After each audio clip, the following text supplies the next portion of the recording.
I'm going to assume if I asked you to design a new piece of software, your brain would go to a certain place. It would be a technology stack, it would be a cloud provider, it would be a way of building software. Maybe this super cool new piece of technology that you've been just dying to try out. Maybe it's controversial, but the technology you choose should never be the place you start when you're designing a new piece of software. And yes, I know it's hard to pull yourself away from the cool, shiny, new, exciting technology, but it doesn't actually matter what your technology solution is if the technology solution you build doesn't meet the needs of your users. Fundamentally, every single piece of software any of you are building is there to make some other human's life easier, more efficient, more productive, or more enjoyable. And if your software doesn't solve that basic need, then genuinely, what is the point in building it? In this video, you're going to go on a journey with me, James Eastham, a developer advocate here at Datadog, and Scott Gerring, my friend and colleague, as we walk through a simple strategy for exactly where you should start as you start thinking about building a new piece of functionality, whether that's a new service, a new feature in your existing organization or your existing application, or you're lucky enough to be building something completely greenfield. This is the place to start. I'll see you there.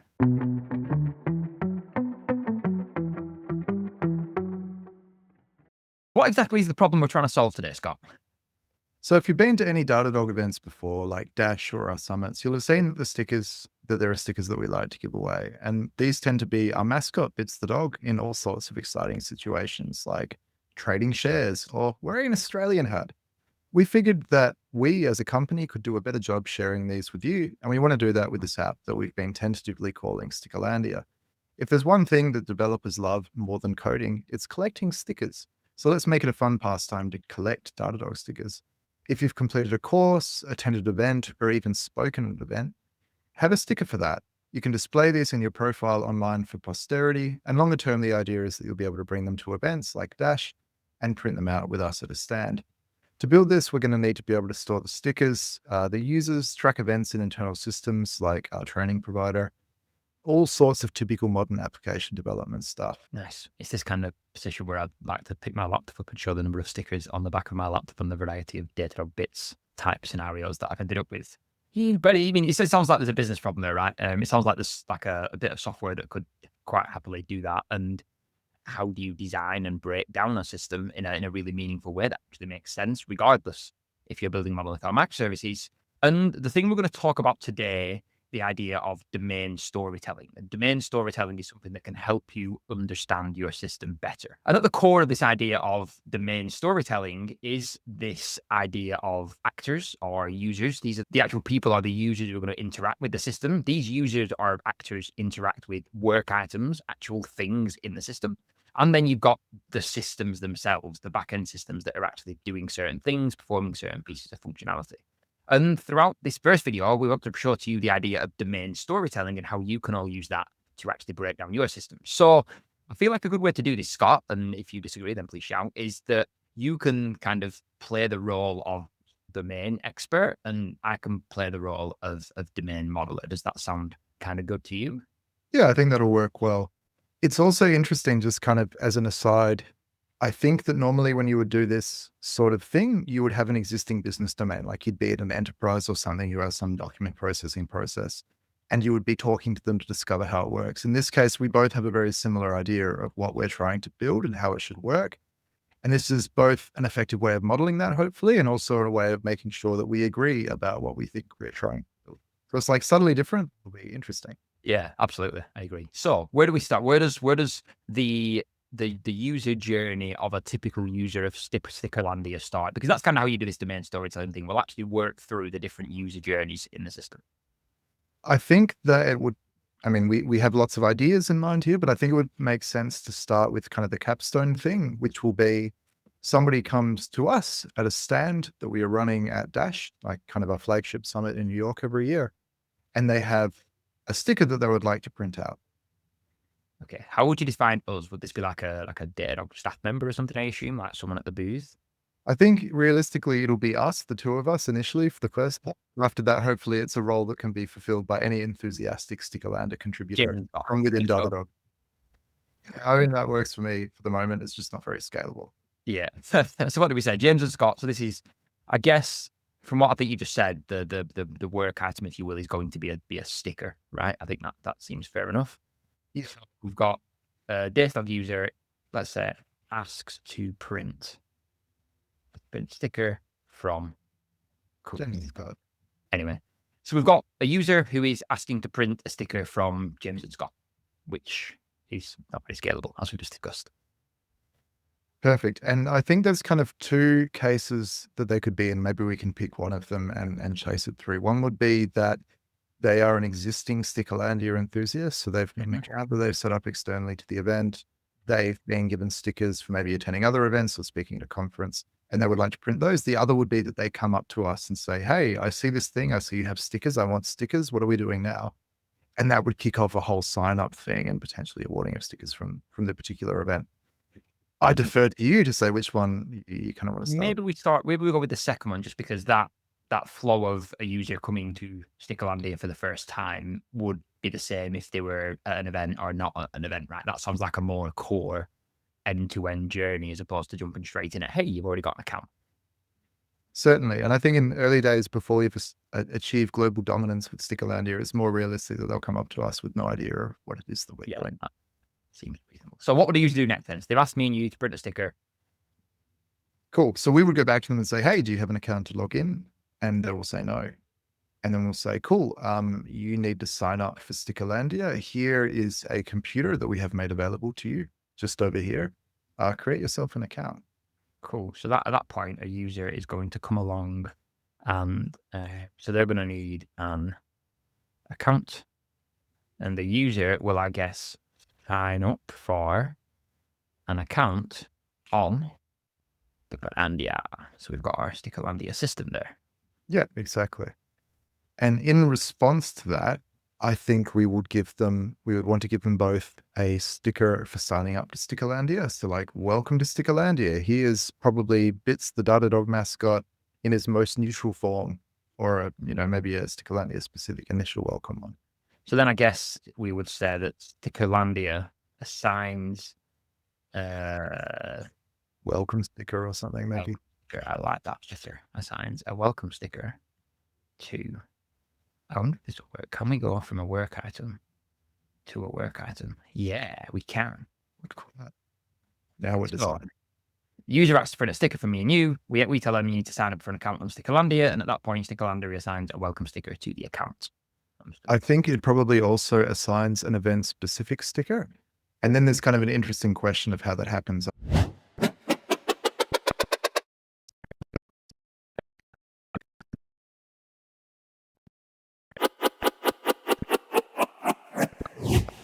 I suppose the last thing that feels like it's missing is that the user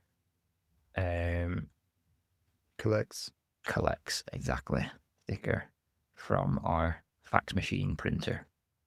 It's been a while since I've seen a fax machine, to be honest, but I'm sure. One of the really cool things we can do now is actually work through this step by step. So to check we've got everything right, remember you're playing the domain expert here, Scott. So a user asks me and you to print a sticker, and we're going to tell that user to sign up for an account on the Stickerlandia web app.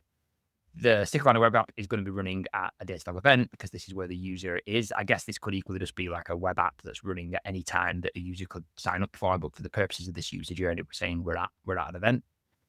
At the point they sign up, that then assigns a welcome sticker to the user's account that they've just created, and it decreases the artificial stock of this sticker in some kind of sticker catalog. From there, the user is going to be able to then look at their available stickers in the sticker catalog on the web app. They can select a sticker on the web app that they want to print, which will then go off and get the metadata for that sticker. And I guess the metadata there is a loose collection of information, the actual sticker image in whatever format that needs to be sent to a printer, which is then going to send that sticker to the printer, which a user can then go and collect from the printer. Does that sound like it's kind of the main user flow? That all sounds very good to me. And it's also interesting because talking through it just then, I think that the metadata about the sticker is probably different to the metadata about the supply of the sticker. Maybe that'll tell us something interesting about service. Yeah, that's an interesting point, actually. Yeah, good point.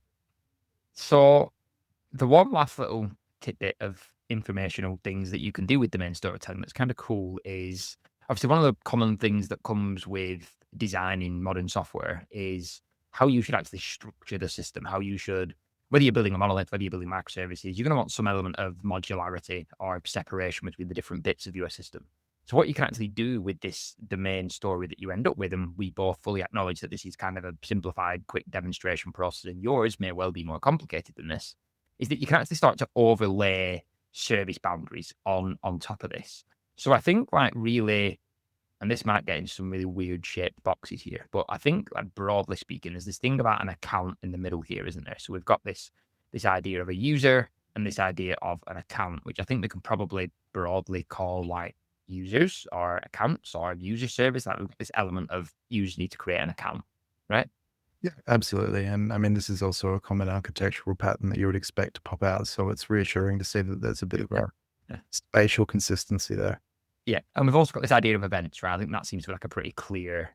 We've got like this thing's going to be operating at an event, which means this event work item that kind of stands up here on its own. There's probably a whole nother flow actually. There's probably a whole nother set of like actors up here, which is like admins who can then, manage events and stuff like that. But really we want to focus on like this one single user journey, and we can layer them other user journeys on separately later. So there's probably this other thing that exists up here related to events, but we can just leave that to one side for a second. Yeah. There'll be some back office thing for sure. Then we've got this kind of loose collection of stuff. We've got this like sticker catalog thing that existed here a few times. We've got this idea of like assignment. So, and then we've got, I mean, I suppose the other probably clear one actually, when I look at this, is like the physical hardware, which I'm just going to call that physical hardware because we're going to need, if we have some element of physical printing, then that's going to need to be something physical, which is probably like some client sliced thing that's running on a thing somewhere to send a thing to a thing. Is exactly what I would expect from a fellow software person. Yes. So I guess like what your thoughts on this like middle bit here, I suppose. Like, do we have any clean distinctions, do you think? Or I think there's three classes of information we have to store. One is the metadata about the stickers or the stickers themselves. The other is the supply of them. And the other is the mapping of users to stickers. They're probably three discrete things. I'm interested in what you think about how they bind together into kind of contexts. well, like if we kind of like look at loosely how this flows around, we've got this like word sticker catalog three times, but I think it's actually three different things here. Because like you just said, I think this one over here, like the only reason this communication with this bit of the sticker catalog here is to do with decreasing the stock. So I wonder if there is some, let's just call it sticker stock levels over here. And I'm going to rename that to sticker stock manager or whatever. And then we've got this like little like back and forth here around the assignment flow where the new user account gets created, where a sticker gets assigned. Then that user's looking at like their own collection of stickers, I suppose, as opposed to the broader catalog, because there's going to be more stickers that exist, I assume, than what an individual user has assigned to them, right? So I wonder if we've got another thing here, which is like, I don't know, users assigned stickers or something like that. This diagram's getting kind of complicated now, but we can figure that out later. Yeah, I think that makes sense. That kind of fits my mental model of it. And then I guess we've got the final piece of the puzzle, which is this last little bit down at the bottom here, which is the sticker metadata. Or I suppose that is the actual sticker catalog, isn't it? Like that is which has the metadata and stuff. Yeah, I think that makes sense. And you could further decompose the metadata into like the sticker catalog into like metadata and images, but probably that's a bit much for a perspective like this. Yeah. And I think one of the things when I've done domain storytelling in the past, like one of the things you can do with this is almost like dive deeper. So what we've got is like a really high level flow of the user journey here. I assume inside this kind of thing gets assigned a welcome sticker, which then bounces back to the user's account, which the user then looks at their assigned stickers. I'm sure there's going to be more nuance in that. Yeah, absolutely. So now that we've mapped on these boundaries, if you will, so we've got this really clear domain story that we can kind of step our way through. We can look at like the core user journey in the system, and we've got these boundaries. But I guess to kind of just take a step back for a second, what are the kind of key takeaways, I suppose, there that we've got from that, Scott? I think we've been able to identify the main flows through the system, and we have a good understanding of what an MVP should do to kind of kick the project off.